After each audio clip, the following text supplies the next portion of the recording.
Indigo की रोजाना की लगभग 110 फ्लाइट्स यानी कि करीब 5% स्केड्यूल दूसरी एयरलाइंस को दिए जाने की तैयारी चल रही है। जी हाँ, इंडिगो संकट थमने का नाम नहीं ले रहा।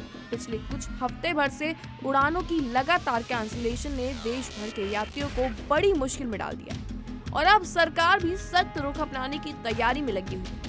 मीडिया रिपोर्ट्स के मुताबिक इंडिगो की रोजाना की लगभग 110 फ्लाइट्स यानी कि करीब 5% स्केड्यूल दूसरी एयरलाइंस को दिए जाने की तैयारी चल रही है और अगर हालात नहीं सुधरे तो अगले चरण में 5% की और कटौती लागू हो सकती है, यानी कि कुल मिलाकर 10% तक स्केड्यूल कट सकता है। यानी कि सरकार का प्लान साफ है। पहले स्टेप में इंडिगो के स्लॉट्स उन एयरलाइंस को दिए जाएंगे जिनके पास क्रू और एयरक्राफ्ट की कमी नहीं है।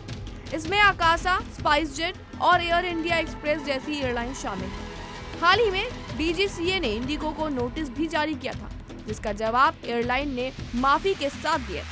इंडिगो ने इस पूरे संकट की 5 वजहें बताई हैं: नए FDTL rules, winter schedule change, खराब मौसम, एयर ट्रैफिक कंजेशन और तकनीकी दिक्कतें। कंपनी ने 15 दिन की मोहलत भी मांगी है, लेकिन यात्रियों के गुस्से को देखते हुए डीजीसीए के लिए ये मंजूर करना मुश्किल माना जा रहा है और अब डीजीसीए क्रू के उपलब्धता के आधार पर ही इंडिगो को उड़ानों की इजाजत देने वाला है। यानी जितने पायलट और कैबिन क्रू हैं, उतना ही फ्लाइट चलाने की अनुमति मिलेगी।